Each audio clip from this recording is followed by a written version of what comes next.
मित्रों नमस्कार। मैं सुधाकर अभिषेक अपने YouTube चैनल SD पॉइंट में आप सभी का हार्दिक स्वागत करता हूं। मित्रों उम्मीद करते हैं आप सभी अच्छे होंगे और आप अपनी परीक्षाओं की तैयारी कर रहे होंगे। मित्रों कल एक वीडियो जो कि मैंने पार्ट 3 था, पहला प्रश्न पत्र आपका philosophical and sociological perspective of education का अपलोड किया था अपने चैनल SD पॉइंट में। और मित्रों आज के पेपर में बहुत प्रश्न उससे मैच किए थे। तो मित्रों संभावित प्रश्नों की श्रृंखला हम लोग लेकर आते हैं और उम्मीद करते हैं मित्रों ये सभी प्रश्न आप सबकी होने वाली परीक्षा के लिए बहुत ही महत्वपूर्ण सिद्ध होंगे। मित्रों मनोविज्ञान का जो पेपर है बीएड और एमएड, तो दोनों के दूसरा प्रश्न पत्र साइकोलॉजी ही है, बस नाम का अंतर मित्रों। बीएड में है साइकोलॉजिकल पर्सपेक्टिव ऑफ एजुकेशन और एमएड में है साइकोलॉजिकल फाउंडेशन ऑफ एजुकेशन।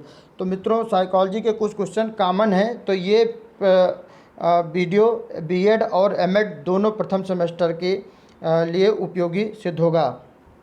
मित्रों हम शुरुआत करते हैं। पहला प्रश्न है मनोविज्ञान शब्द का शाब्दिक अर्थ है। What is the word meaning of psychology. तो पहला है मित्रों मन का विज्ञान, दूसरा है आत्मा का विज्ञान, तीसरा है चेतना विज्ञान, चौथा है व्यवहार का विज्ञान। तो मित्रों मनोविज्ञान शब्द का शाब्दिक अर्थ पूछा जा रहा है। तो word meaning of psychology, science of mind, science of soul, science of consciousness, science of behaviour. तो मित्रों मनोविज्ञान शब्द का जो शाब्दिक अर्थ है वह है मन का विज्ञान। इसमें आपका पहला विकल्प सही है। बाकी मनोविज्ञान आत्मा, चेतना, व्यवहार सब का अध्ययन करता है, लेकिन शाब्दिक अर्थ के रूप में मित्रों मन का विज्ञान पहला विकल्प इसमें सही है। दूसरा प्रश्न मित्रों साइकोलॉजी शब्द की उत्पत्ति किस भाषा से हुई है। इसे अंग्रेजी में कहते हैं मित्रों psychology is originated from which language. अंग्रेजी से है, इंग्लिश से, यूनानी से, लैटिन से या हिंदी से, ग्रीक भाषा से, लैटिन भाषा से या फिर हिंदी से। तो मित्रों जो साइकोलॉजी शब्द की उत्पत्ति है, ओरिजिनेटेड है, वह है यूनानी भाषा से, ग्रीक से। दूसरा विकल्प इसमें मित्रों सही है। मित्रों आप सबकी अपेक्षा के अनुरूप हमने इसमें बाईलैंग्वेज दो भाषा का प्रयोग अंग्रेजी और हिंदी का किया है। उम्मीद करते हैं मित्रों ये सभी आप सबके लिए उपयोगी होंगे। और जो चैनल पे नए हो मित्रों सपोर्ट करिएगा, subscribe, like, comment and share करिएगा मित्रों। अगला प्रश्न है साइकोलॉजी शब्द किन दो शब्दों से मिलकर बना है। Which two words is derived the word psychology. पहला है साइकी एंड लोगोस, दूसरा है साइक प्लस लोगोस, तीसरा है साइको प्लस लोगस और चौथा है साइक्लो प्लस लोगास। तो मित्रों साइकोलॉजी शब्द दो शब्दों से मिलकर बना है, तो वह है मित्रों साइकी प्लस लोगोस। साइकी का मित्र होता है अर्थ मित्रों आत्मा और लोगास का अर्थ होता है मतलब अध्ययन। तो मित्रों जो आत्मा के अध्ययन करता हो वह साइकोलॉजी कहलाता है। अगला प्रश्न मित्रों मनोविज्ञान व्यवहार का धनात्मक विज्ञान है। अभी जो आज पेपर मित्रों हुआ है उसमें बहुत ही थ्योरी पूछी गई थी, कौन किसका कथन है। इसको ध्यान में रख के मैंने साइकोलॉजी में भी कुछ लोगों की परिभाषाएं रखने की कोशिश की है। चौथा प्रश्न है मनोविज्ञान व्यवहार का विज्ञान है, यह कथन किसका है। Psychology is the positive science of behaviour, whose statement is this. Warren, Morgan, Watson और वुडवर्थ। तो मित्रों इसमें आपका तीसरा विकल्प सही है, वह है वाटसन।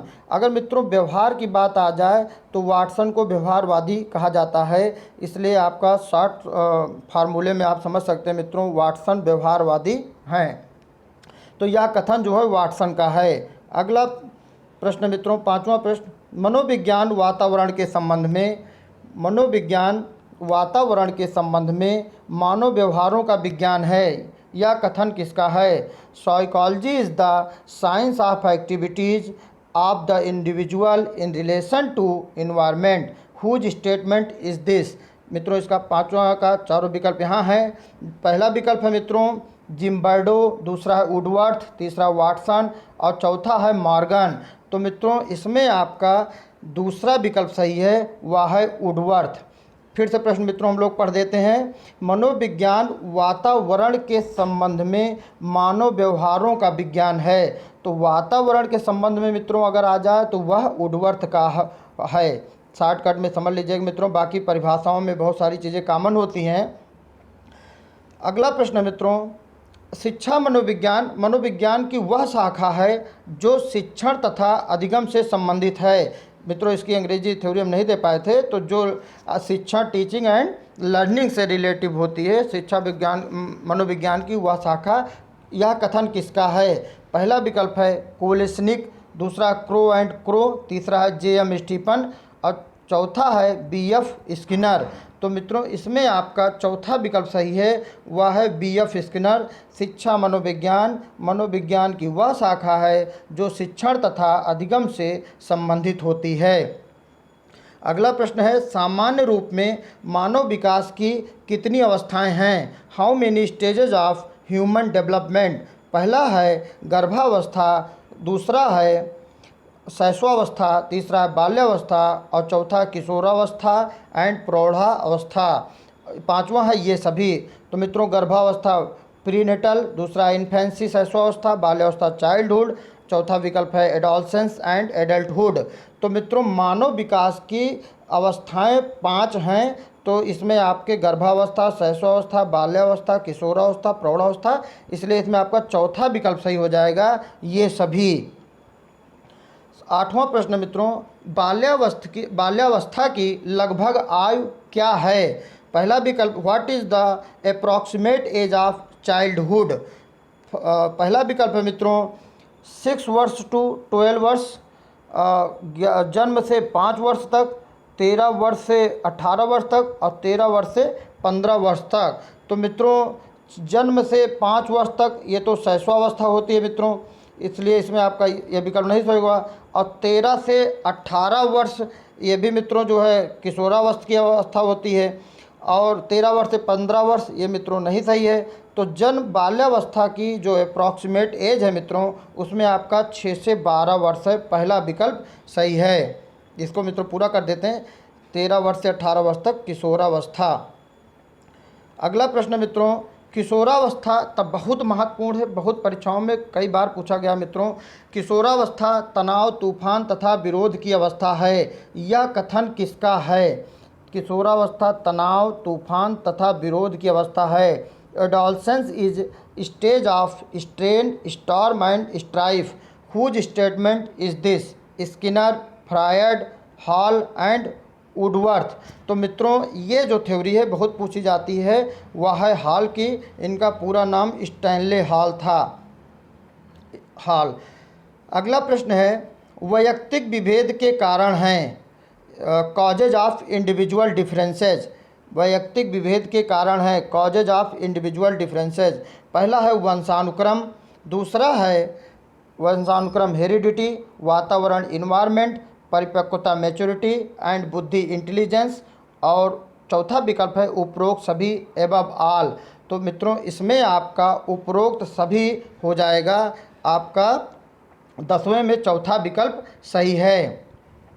अगला है पियाजे के अनुसार बौद्धिक विकास की कितनी अवस्थाएं हैं? How many stages of cognitive development according to पियाजे? तो मित्रों पहला विकल्प है 4, दूसरा 5, तीसरा 6 और चौथा है 7। तो मित्रों पियाजे ने बौद्धिक विकास की 4 अवस्थाएं बताई हैं, इसमें आपका पहला विकल्प सही हो जाएगा। चारों है, पहला है मित्रों संवेगात्मक गामक अवस्था, इसे बोलते हैं सेंसरी मोटर स्टेज, संवेगात्मक है। और दूसरा है मित्रों पूर्व संक्रिय अवस्था। कौन सी अवस्था? पूर्व संक्रिय अवस्था, इसमें साफ मित्रों पूर्व संक्रिय अवस्था। और तीसरा है मूर्त संक्रिय अवस्था और चौथा है औपचारिक संक्रिय अवस्था। तो sensory motor stage, pre operation stage, तीसरा है कंक्रीट ऑपरेशन स्टेज और चौथा है फॉर्मल ऑपरेशन स्टेज। तो मित्रों इससे इस तरह भी प्रश्न बन सकता है कि संवेगात्मक गामक अवस्था सेंसरी मोटर स्टेज किसका है? तो वह है मित्रों पियाजे का। या चारों अवस्थाओं में से कोई दे दिया जाए तो यह 4 बौद्धिक विकास की जो अवस्था है उसको पियाजे ने डेवलप किया है। अगला प्रश्न है मित्रों, मैकडूगल के अनुसार संवेग के कितने प्रकार है। बहुत महत्वपूर्ण है, संवेग इमोशन के पूछा जा रहा है मित्रों। According to McDougall how many kinds of emotion. इसके विकल्प मित्रों यहाँ पे हैं। पहला है 11 है, दूसरा 12, तीसरा 13, चौथा है 14। तो मित्रों मैकडूगल ने मूल प्रवृत्तियों की जो बात की थी वह है 14। इसमें आपका चौथा विकल्प सही है। 14 मूल प्रवृत्तियों की बात किया था। मेरे पहले वीडियो में मित्रों संवेग पे ही मैंने यूट्यूब पे सबसे पहला वीडियो बनाया था। आप पहला वीडियो जा कर के देखिएगा तो संवेग के बारे में बहुत अच्छे से उसमें एक्सप्लेन किया है। 13वां प्रश्न है मित्रों, बुद्धि सीखने की योग्यता है, यह कथन किसका है। Intelligence is the ability to learn, whose statement is this. Buckingham का, बिने का, टर्मन का या स्टर्न का। तो मित्रों बुद्धि के संदर्भ में परिभाषा भी पूछी जाती है और बुद्धि के बारे में सबसे पहले मनोवैज्ञानिक कौन है, तो परिभाषा के संदर्भ में ये बहुत पूछी जाती है मित्रों। बुद्धि सीखने की योग्यता है, यह पहला विकल्प इसमें सही है मित्रों, वह है बंकिंघम। अगला प्रश्न है 14वां प्रश्न मित्रों, थॉर्नडाइक ने बुद्धि के कितने प्रकार बताए हैं। पहला है according to Thorndike types of intelligence are सामाजिक बुद्धि, सोशल इंटेलिजेंस, स्थूल बुद्धि, कंक्रीट इंटेलिजेंस एंड तीसरा है अमूर्त बुद्धि, एब्स्ट्रैक्ट इंटेलिजेंस, चौथा है उपरोक्त सभी। तो मित्रों थॉर्नडाइक ने बुद्धि के जो प्रकार बताए हैं वो तीनों हैं मित्रों, इसलिए आपका इसमें चौथा विकल्प सही हो जाएगा, उपरोक्त सभी। सामाजिक बुद्धि, स्थूल बुद्धि और अमूर्त बुद्धि, तीनों बुद्धि बताया हुआ है। अगला प्रश्न है, बुद्धि के द्विकारक सिद्धांत का प्रतिपादन किसने किया। मित्रों चूँकि थॉर्नडाइक बुद्धि के द्विकारक सिद्धांत का प्रतिपादन किसने किया, who rendering two factor theory of intelligence. पहला विकल्प है स्पीयरमैन, दूसरा है बिने, तीसरा थॉर्नडाइक, चौथा है टर्मन। तो बुद्धि का जो द्विकारक सिद्धांत है मित्रों वह है स्पीयरमैन। इन्होंने 2 फैक्टर बताए थे, एक जनरल फैक्टर था, दूसरा यस फैक्टर, सामान्य कारक और विशिष्ट कारक, 2 प्रकार के बुद्धि के कारक सिद्धांत बताए थे मित्रों। अगला जो है प्रश्न बताने से पहले आप ये भी जान लीजिए कि एक कारक सिद्धांत का जो प्रतिपादन है, एक कारक सिद्धांत, द्विकारक, त्रिकारक और बहुकारक सिद्धांत की व्याख्या इसमें किया गया था। एक कारक सिद्धांत के मित्रों बिने हैं, पहला मैं लिख दे रहा हूँ, पूछा जा सकता है एक कारक का, तो एक कारक के हैं बिने और द्विकारक के स्पीयरमैन और क्या कहते हैं तो थॉर्नडाइक है, बहुकारक हैं के थॉर्नडाइक हैं और समूह कारक के थर्स्टन हैं। मित्रों जान लीजिएगा बिने जो है एक कारक, द्विकारक स्पीयरमैन, समूह कारक के थर्स्टन और बहुकारक के थॉर्नडाइक हैं। कोई भी प्रश्न पूछा जा सकता है मित्रों। बुद्धि लब्धि का सूत्र है, बहुत महत्वपूर्ण है मित्रों, पूछा जा सकता है। IQ formula of intelligence age. तो मित्रों इसमें आपका है IQ इक्वल टू मानसिक आयु मेंटल एज बटे वास्तविक आयु, मतलब क्रोनोलॉजिकल एज मल्टीप्लाई 100।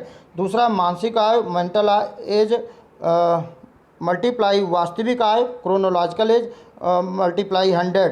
तो मित्रों जो तीसरा भी ऐसे है मित्रों, मानसिक आयु प्लस वास्तविक आयु प्लस 100, चौथा मानसिक आयु प्लस वास्तविक आयु गुणे 100। तो मित्रों जो बुद्धि लब्धि का फार्मूला है मानसिक आयु बटे वास्तविक आयु गुणे 100, इसे लोग मित्रों MA/CA मल्टीप्लाई 100।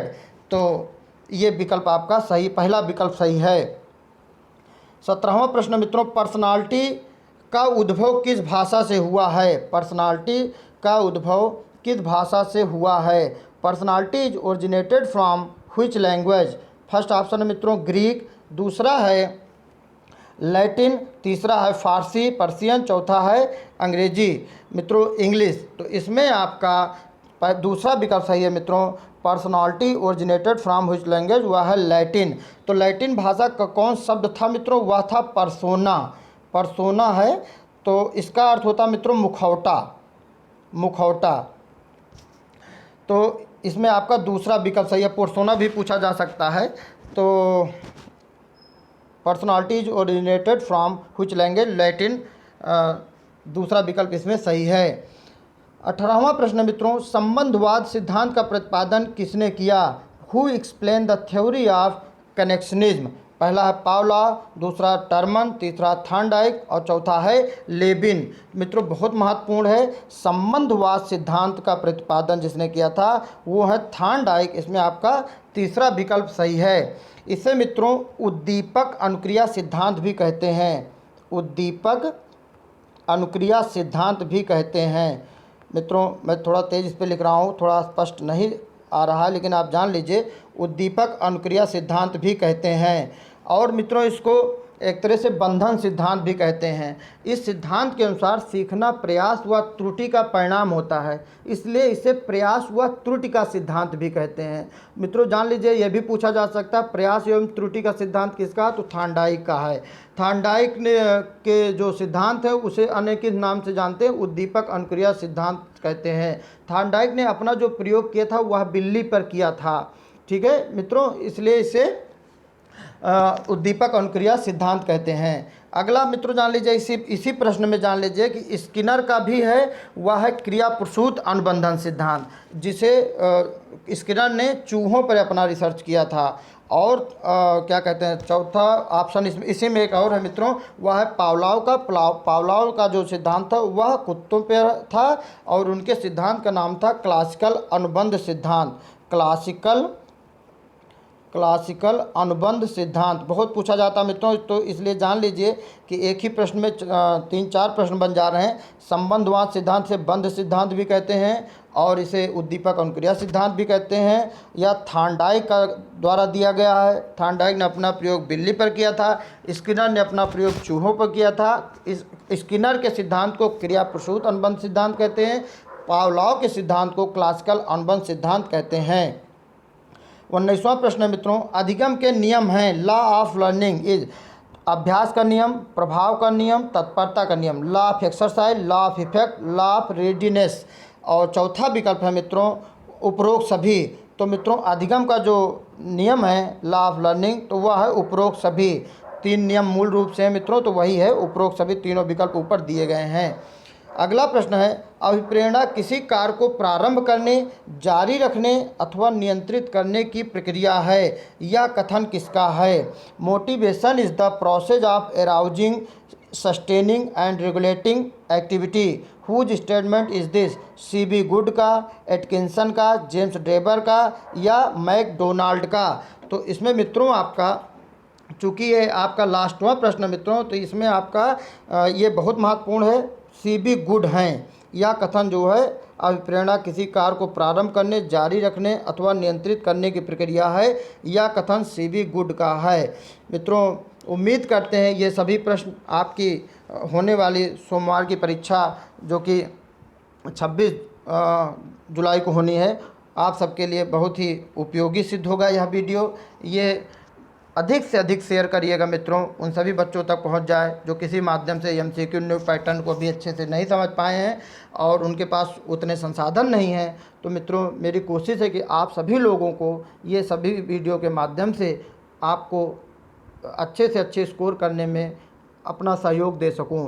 मित्रों चैनल को जो भी नए हैं प्लीज़ ज़रूर सब्सक्राइब कर दीजिएगा और शेयर कर दीजिएगा और सपोर्ट भी करिएगा मित्रों। बहुत बहुत धन्यवाद मित्रों। हम अगले वीडियो में मिलेंगे पार्ट 2, वो भी कल इवनिंग में मित्रों। थैंक यू सो मच मित्रों फॉर वाचिंग।